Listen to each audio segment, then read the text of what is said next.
O território passou a ser visto no Brasil nos últimos anos, apesar de todos os avanços, eu acho que o Brasil avançou muito, apenas como um lugar de atendimento e não de invenção. É a primeira vez na história da humanidade que a organização humana tem o padrão distribuído como possibilidade. Senão nunca vivemos. A cultura hacker, para mim, ela existe desde dos índios, entendeu? A cultura hacker é a questão de você disponibilizar algum conhecimento. Eu tenho sempre a impressão que a cultura hacker combina muito com o Brasil. Eu acho que tem muito do que a gente faz aqui no Brasil é muito hacker, né?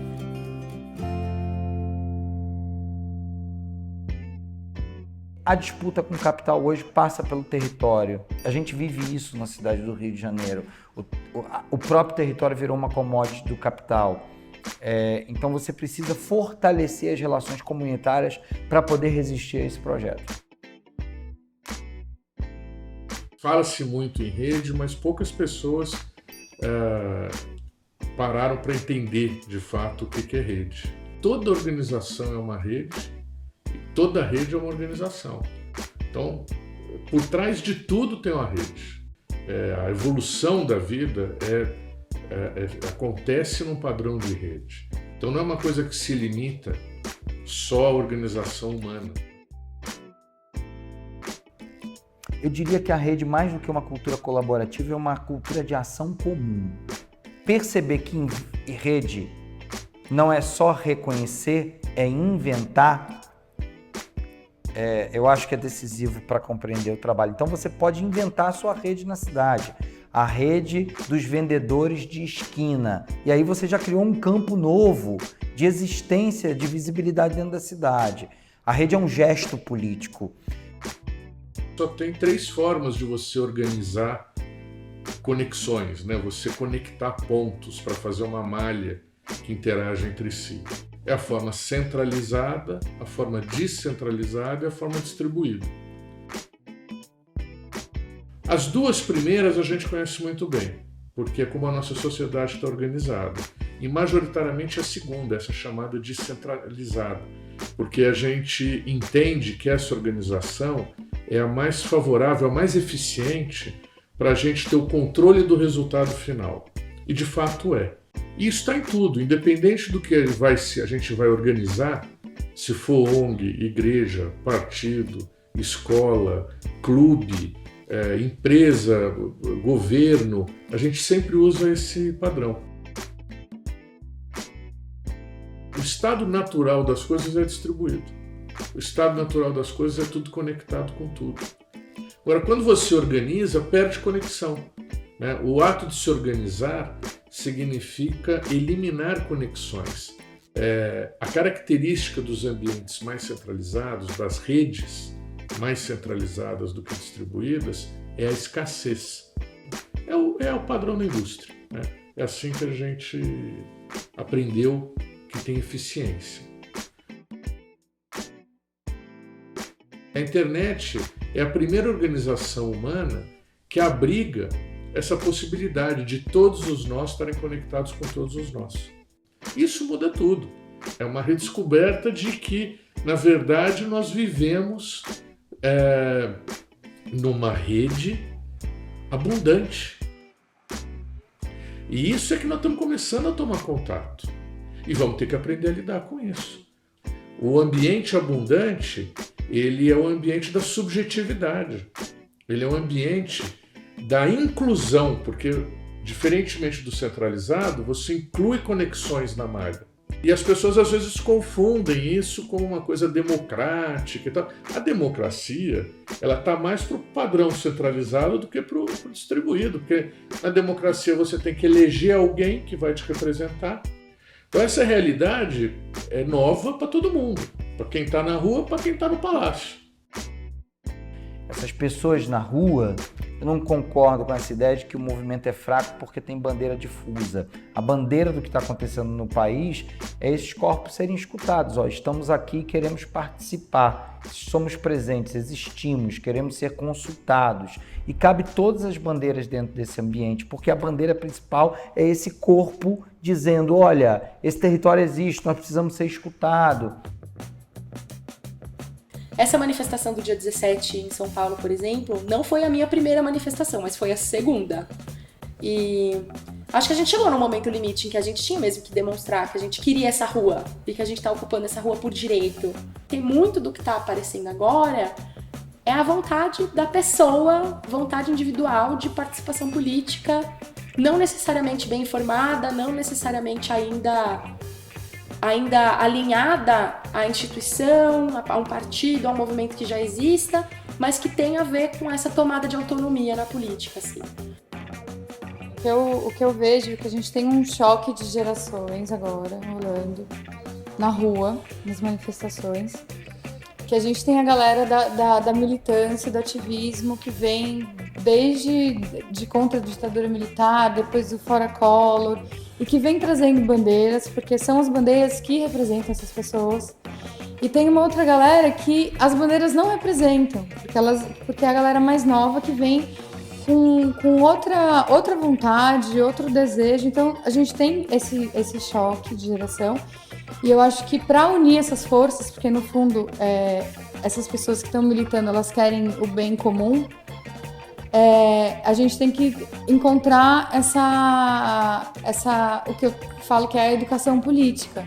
Encontrar meios de ter muito debate, de ter assembleia, de ter muita conversa para eles se entenderem, né? Para essa nova geração entender qual que é a história disso aqui, que tem um peso grande, e para a antiga geração que continua na militância entender também qual que é essa nova proposta de fazer agora mesmo, do vai e faz e tal. Então acho que a gente tem um cenário propício e para ter essa conversa de educação política. Então todas essas coisas surgem em função das necessidades. Então teve uma época que a necessidade era reprodutiva e se instalou o padrão mais centralizado. Nós estamos numa época que a necessidade é mais criativa, está aí emergindo o padrão distribuído, né? Então a gente chega num momento de crise do capitalismo, que é a crise da competição, onde não dá mais para ser desse jeito, que tem que transformar em outra coisa, tem que entrar para a cooperação, e a gente ainda não tem uma construção de base de educação.